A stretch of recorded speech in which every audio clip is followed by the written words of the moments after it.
I am on a ship. One of those massive, old-timey ships completely made out of wood and massive sails. And I'm standing on the deck, leaning over the edge, looking at massive waves. I'm listening to them crash as the lightning is striking the water. The clouds are so gray, you would think it was nighttime. Around me, there's all these people furiously running around, pulling on ropes, manning the sails, doing everything they can to make sure we make it through the storm. The rain is pouring down on us. The boat is rocking so heavily we could capsize at any moment, and I am just standing there, unmoved. They know I'm there, but no one is yelling at me to come help. Everything we can do to make it through is being done. I know that my pulling on this rope or yelling at this sailor isn't going to make the difference. All I can do is stand there and let it happen.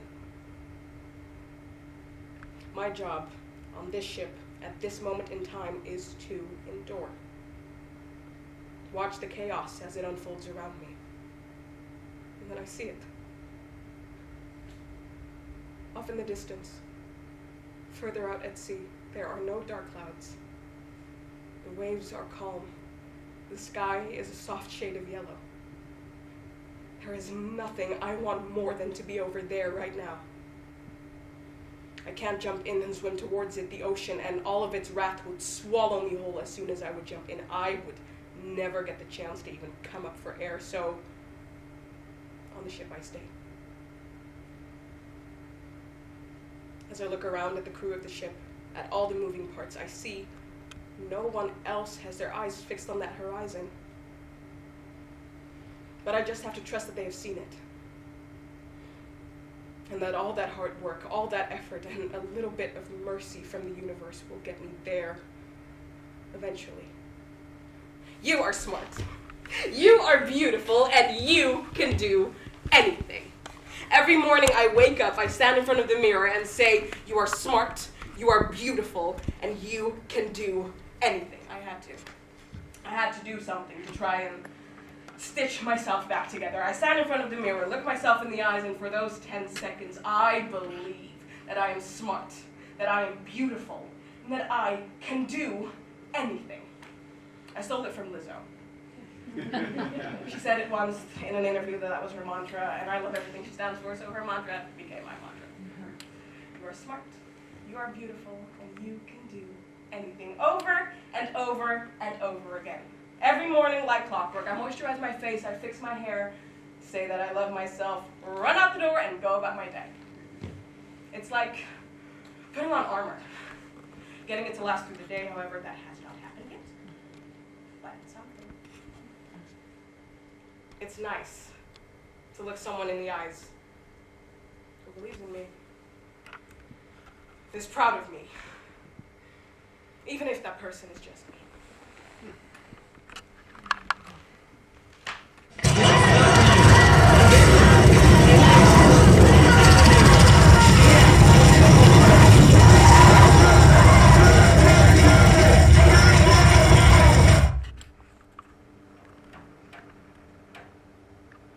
Does anyone else's head sound like this?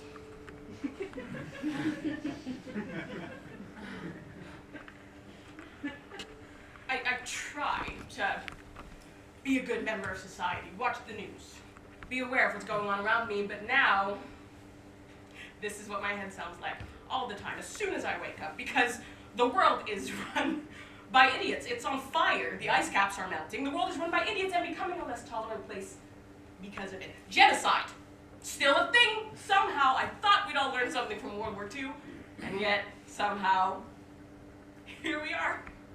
And I have no idea what to do about it. That's before you even get to your run-of-the-mill sexism, racism, every other ism you can possibly deal with. And I don't know what to do. Before we even get to my hopes, my dreams, my joys, my challenges, this is the baseline. This is what it sounds like. Every single day.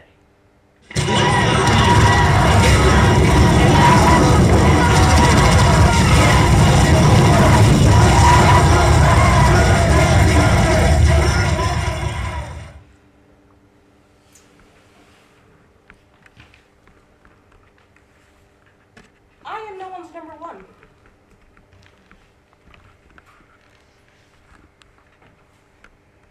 I am my own number one. There's my parents, of course, but they're not allowed to play favorites, even though you can always tell. But for all intents and purposes, this is it. I am me. This is all I have. I've watched my village crumble to the ground many times. First, there was elementary school, and that's where I learned my first lesson. That some kids are assholes. As a kid, I used to think I could play with everyone, talk to everyone. Everyone was my friend. I remember the first time a girl told me I couldn't play with her because I was dark chocolate, and dark chocolate was disgusting. I looked around at the group, and all the girls were quiet. I stood there for no more than 2 seconds, but those 2 seconds felt eternal. No one was going to say anything. They were just going to let this happen. So I said, okay, turned around and walked away. I was 4 years old. That's the day I learned I was black. And that for some people, that's enough to decide that I am not worth as much as a glance in my direction. Luckily, right after I got chewed up by a 4-year-old named Shannon, someone grabbed me by the arm. It was one of the girls from the group. She looked me in my eyes and she said, "We can play Wings Club together if you'd like." The smile on my face had never been bigger.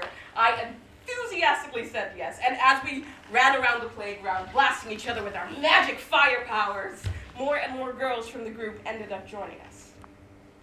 Eventually, I looked back at Shannon, and she was yelling at her one remaining minion. They looked miserable. Both of them.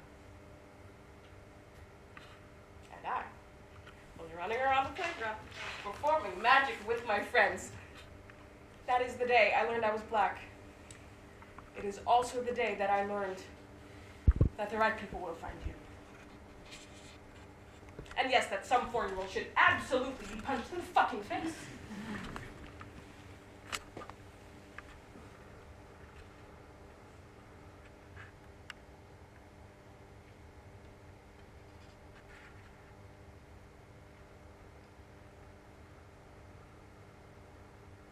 I miss him.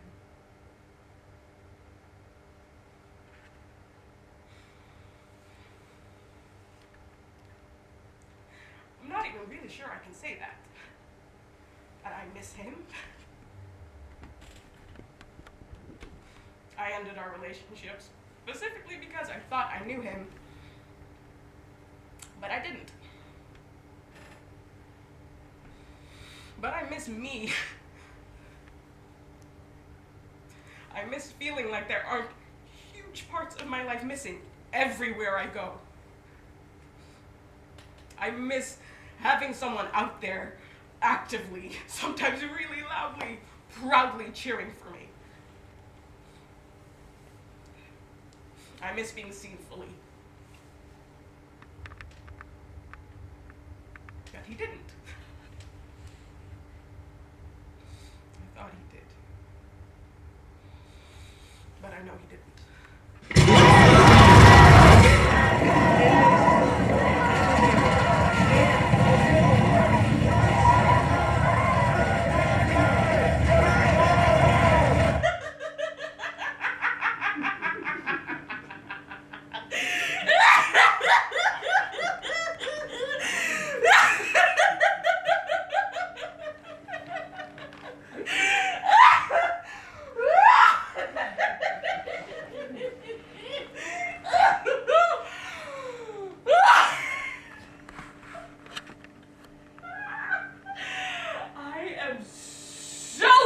25 years old.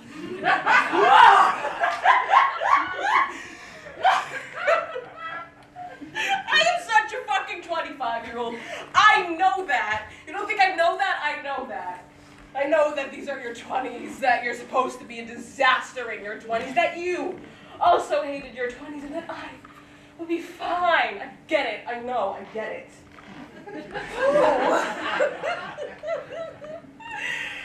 Oh, no, really. Really, I've been walking around this earth just long enough to gain the confidence to say, I know I will be fine. I know the world isn't actually coming to an end. I know that I won't be lonely forever. I know that I'll love again, that I'll be able to find a job eventually. I know that. That isn't my problem. That isn't my grievance. That isn't my question. The reason I constantly want to scream is that even though I know that everything eventually will be fine, is that I feel like the world is ending. I feel like I'll never love again. I feel like my friends will keep drifting further and further away from me because everything's getting away from me. No matter how much I try to hold it together, keep my life as it currently is, not to let it crumble to the ground completely, so I'll be left with nothing. It's working.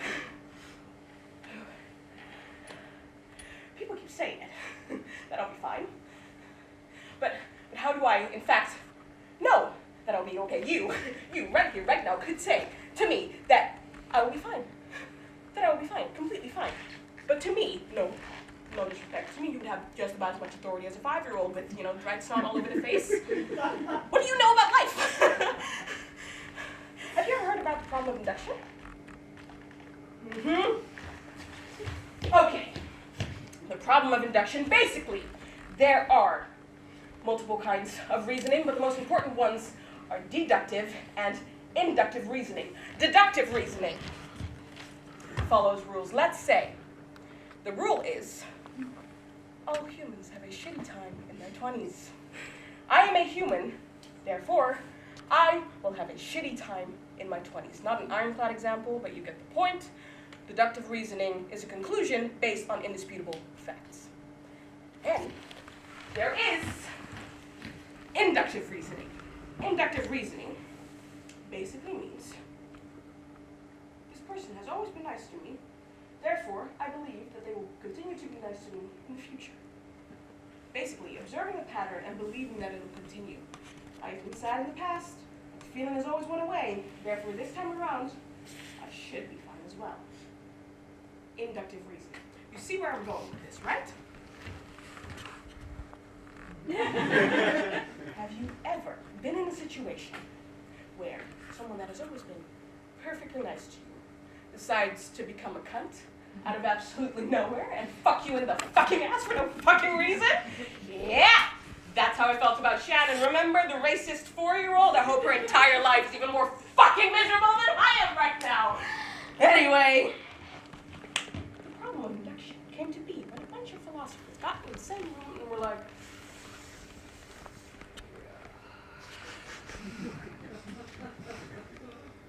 inductive reasoning is this inherently flawed form of reasoning is at the very core of the universe as we observe it. We should absolutely talk about that.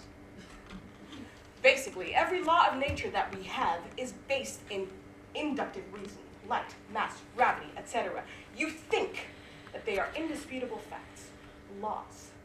But we, the imperfect humans, wrote them down as such. If I hold a pen in the air and I let it go, it drops to the ground. We observe that this happens over and over and over again. And we think that this will just continue to happen. But there is no book of truths about the universe, written by the universe. Think about that. Really think about that. Have you been personally guaranteed by Mother Nature herself that tomorrow morning, when you wake up, there will again be gravity? Huh? No, did not think so.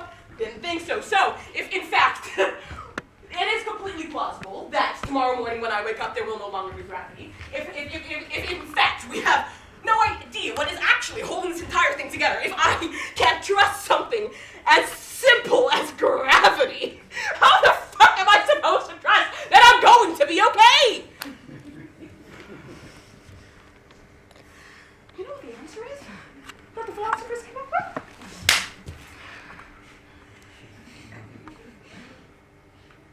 There is no answer.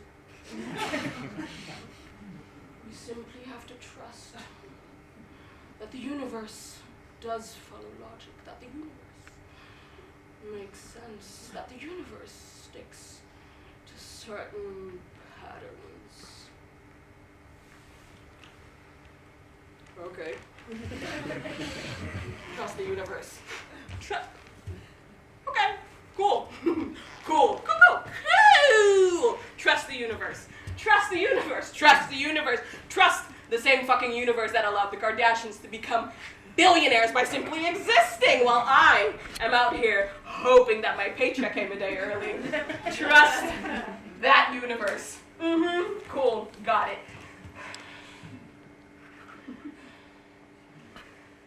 I know that I am being a whiny little bitch.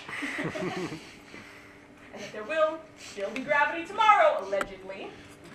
But this is what's going on in my head right now. And even though I could suffer in silence, even though I could do that, I'm instead going to take my existential crisis and throw it in all of your faces as well, making my issues your problem too. You're welcome.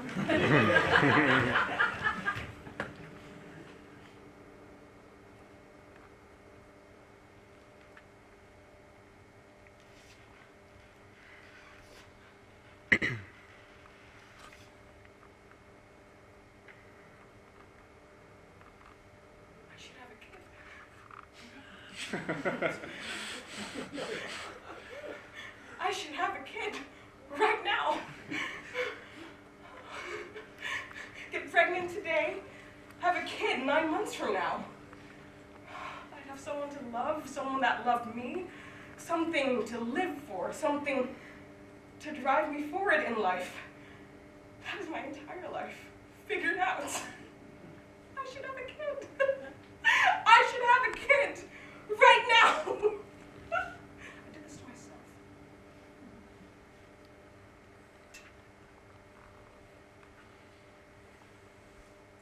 Regret? No. Sad?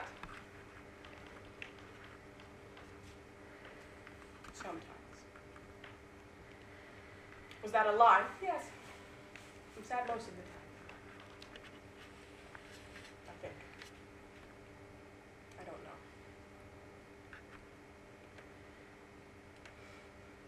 It's as if someone cut every wire, tethering me to the things I know and love, and now I am floating. And you would think it was peaceful, quiet. And it is. Quiet. I don't like quiet. I came from loud, from chaos, from colorful volcanoes of joy, from wars of justice and passion fought right in the living room. So this whole floating thing isn't really doing it for me. What's worse is that the maniac that ran through my life with a pair of scissors, cutting out most of what I love and some of what I know, was me.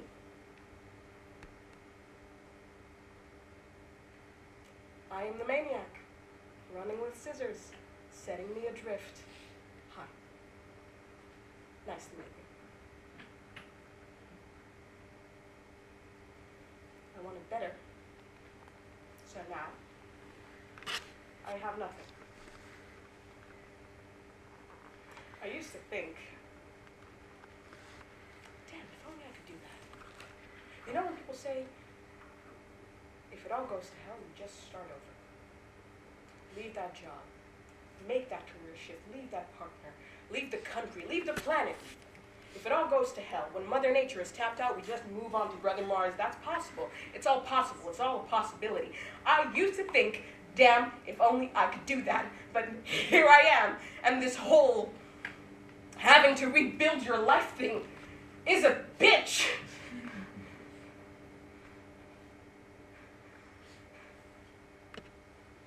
I am free. I am free. This is what freedom looks like. I am the face of freedom. Do you like that face? Do you want to be that face? I don't. My eyes are sad or empty. They're set adrift and dead because that's how I feel. Where am I? Where is my laughter, my loving? I'm not living. I don't feel like Ebony Naomi Wilson, is doing the living. I am just floating, floating by, and everything is floating by, and everything is fine, and peaceful, and quiet, and everything's fine. There's literally nothing wrong. Is someone dropping bombs on me? No. Is there literally any form of harm being put on me? No. I am housed, I am clothed, I am fed, and I'm losing my fucking mind! But I needed to do it.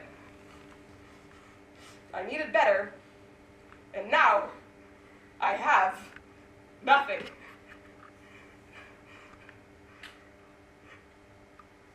I don't know where I'm going. I keep wanting to say that I did this. That I took charge of the situation, that when I felt that life was beating me down, that the noose around my neck got so tight I could no longer breathe, that I got myself out, that I did this, that I am in charge, but I am so lost.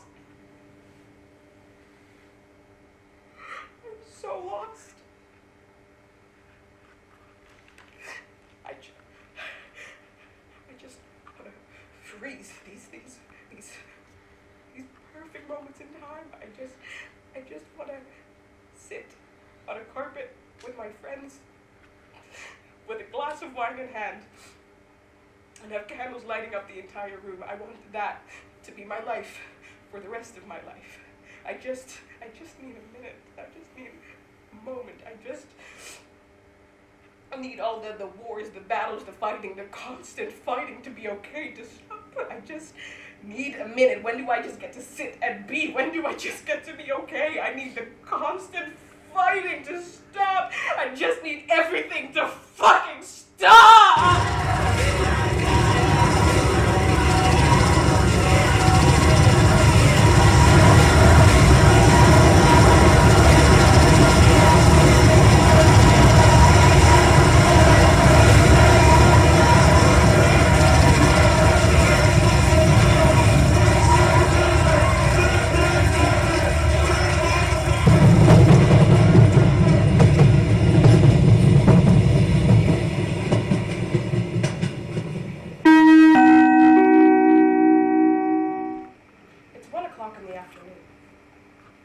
Standing on the platform as the train pulls into the station. I take my seat and I open my laptop. In the corner of my eye, a yellow vest appears, and two more after that.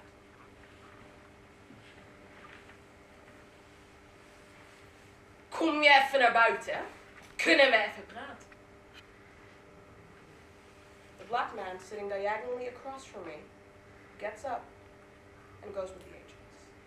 A white woman sitting directly across from me says to her friend, I know who they're looking for. It was some other black guy.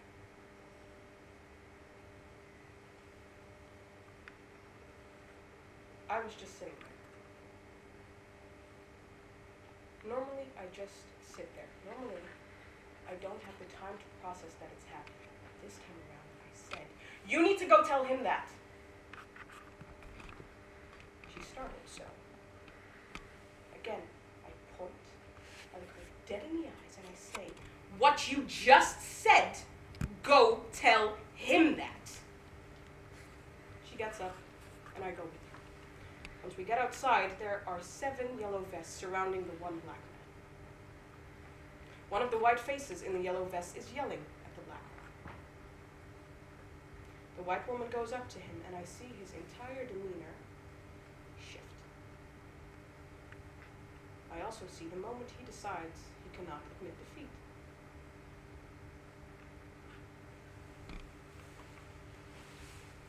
Because I am the boss. That's what he said. Dead wrong. I know he is. He knows he is. But you may go fuck yourself. What is this? What are we all doing? Is this supposed to be how it is? Am I just supposed to fucking deal with it?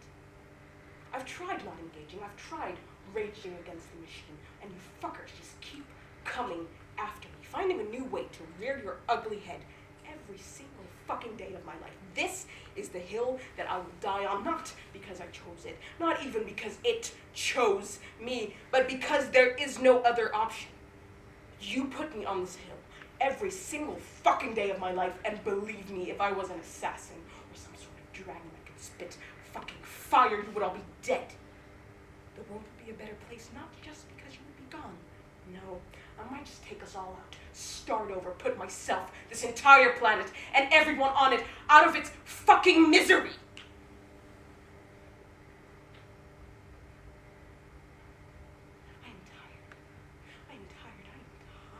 I am tired of living for the small things, the small joys. The world is literally designed so that I, Ebony Wilson, will never be at the top. A biracial, bilingual, bisexual, black woman will never be at the top. A top I don't even want to be at, because the world is run by monsters. And the only way to be at the top is to be a monster. I am tired. I am so fucking tired, and I want to rip the jugular of every racist out with my teeth and watch them bleed to their deaths as they beg me to save their lives, as they see that I am on top, that I win, they lose because they deserve to. I'm a good person. I'm a good fucking person. I deserve everything the world has to offer me. I know that. I can get all of it. I know I can, but I don't want it. Not like this. I don't want to fight every single day of my life against an idea at a parasite that infiltrates the brain of every single person that I know, that can hurt, that can kill me if it needs to.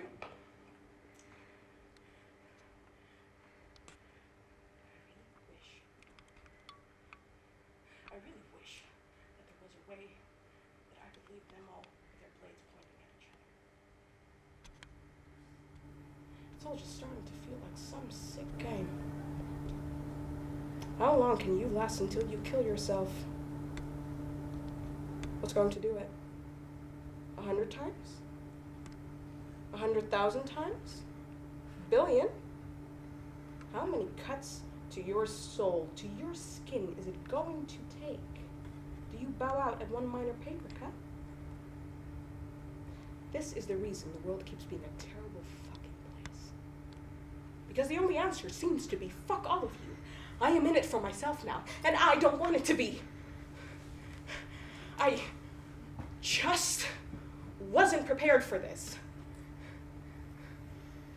For all the shit you get flung at your head as a kid about having good grades, being nice to your classmates, no one, not one adult, thought to mention to me, at some point the floor is going to disappear right as you're standing on it. Your friends gone, school gone, sense of direction gone. You will be alone. I get why you wouldn't say that to me, of course, because at any point that would have been enough to send me into a tailspin. Because, what is this? What is this? What are we all doing? Why wouldn't you tell me that this is the new normal? No wonder the world is such a miserable fucking place. You are all super lonely. Every single one of you. And somehow the normal thing is not to do anything about it. No, it's to fake a smile at the colleague you hate while you sip your terrible coffee in the break room. This whole being an adult thing is a fucking hoax.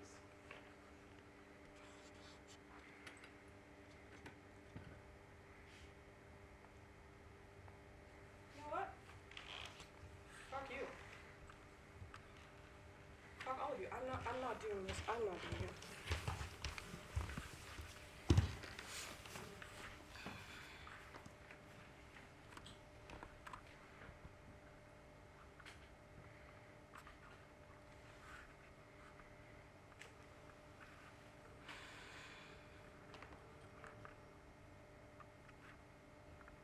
As a kid, this was me as well. I would sit in front of the TV in a dark room, and I would consume story after story. I would watch as much as I could. Once Disney had run out of content, I would switch to Nickelodeon, and then I'd switch to movies, and once that was done, once I had watched it all, I would simply watch again, and again, and again. My favorites were stories. Happy people that weren't happy, but got to be happy. They were stories, life, as it made sense. I preferred it. I never understood the world around me. Not even as a kid. I never understood why ringing someone's doorbell and then running away was fun. As soon as you press that button, it's a countdown to your own demise. You either have to get away in time or get in trouble. And even if you get away in time, the fact that you're standing around the corner or behind a car, pointing, laughing, is kind of a dead giveaway. The moment where you just get to sit and enjoy the swing set is very short. The world around you turns to a bunch of assholes really quickly. People very quickly start competing to be the cool kid or on top of the pyramid in one way or another, and once it starts, it doesn't stop. No. No. No. Not for me. I am fine right here, under my blanket, with a cup of tea and a good story. I noticed I'm very, like, searching for the answer of, I know I'll be okay. But how? How do I be okay now? Yeah.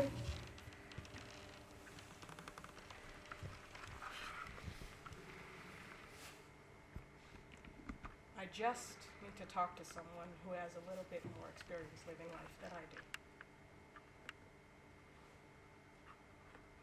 It's 2 o'clock in the afternoon. The winter has passed, and it's one of the first hot days of the year. We met up in her community garden. There are trees, tall trees, everywhere. There's grass with a swing set on it. And there's flowers growing everywhere. On a day as beautiful as this, it is basically a vacation home. A 10-minute bike ride from her house. Those things. And I think those moments, because I had a lot of those, I don't know where the fuck I'm going moments. And I think you also get handed lessons in life because they're meant for you. So maybe this is an opportunity to, Sorry. yeah, I get it. To really be open and honest and just look, because what's happening now, this is where it's at. Yeah. Which is beautiful.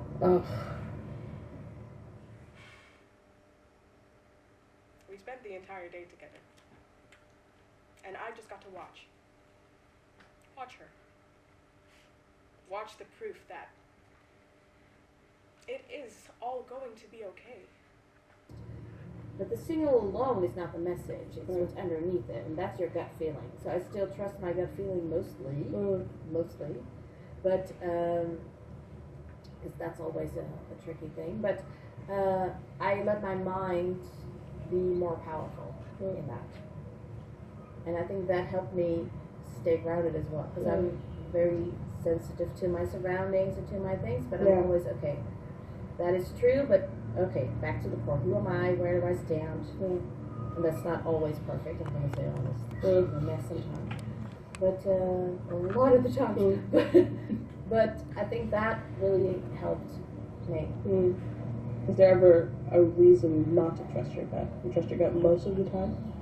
If it's not the gut speaking for the present, but for the past. Okay, how do you know? You know by default. What do you mean? So you know because you've been in that situation before and you made the wrong decision. You know because it takes time, I think. Emotions make us respond really fast. Yeah. And sometimes it's okay to say, I don't know, I'm just feeling a whole lot of shit. Yeah. I don't know what's happening. I'm angry. I'm confused. I want to fight you. But I need a minute to kind of get it together. Where is it coming from? Is this you really, because what you did was really shitty, but is it so bad that it makes me never want to see you again? As an example. Or is it, this is really shitty, you should definitely apologize, and it hurts me that much because it triggers me because my parents used to, or my best friend back in the whatever. Yeah. It triggers this old pain. I think if you know what your triggers are, if you know what, and those can change also, so fucking triggers, but if you can be aware of that, I think, and the main thing is that just be curious about what's happening to you, because this is the human experience is very interesting. It's say that again. Exhausting, but it's also very interesting. Yeah.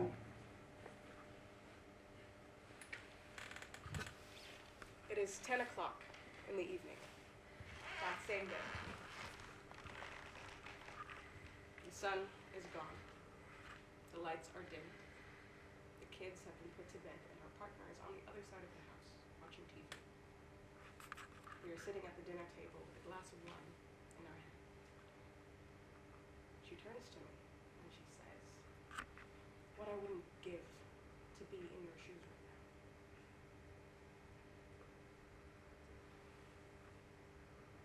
I am on a ship. One of those massive, old-timey ships, completely made out of wood with massive sails. I'm standing on the deck, leaning over the edge, looking at massive waves. I am listening to them crash as the lightning is striking the water. The clouds are so gray, you would think it was nighttime. Around me, there's all these people furiously running around, pulling on ropes, manning the sails, doing everything they can to make sure we make it through this storm. The rain is pouring down on us. The boat is rocking so heavily we could capsize at any moment. And I am just standing there, unmoved. Further out at sea, there are no dark clouds. The waves are calm, and the sky is a soft shade of yellow. On the shore, I see my mother, my sister, and my brother crying proud tears of joy.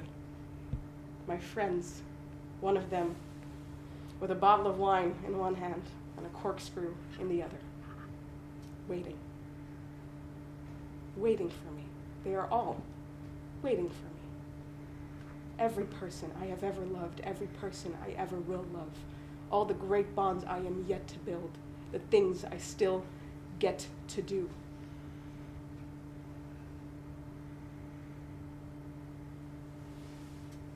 My job on this ship, at this moment in time, is to keep my eyes on that horizon and say, that's where we're going. Every morning, I wake up and say, that's where we're going. Every morning, I wake up and say, we will make it through this storm. We just have to keep going. Every morning, I wake up and say, you can do anything. Just keep going. Every morning, I wake up and say, you are smart, you are beautiful, and you can do anything. You are smart, you are beautiful, and you can do anything. You are smart, you are beautiful, and you can do anything. You are smart, you are beautiful, and you can do anything. You are smart, you are beautiful, and you can do anything.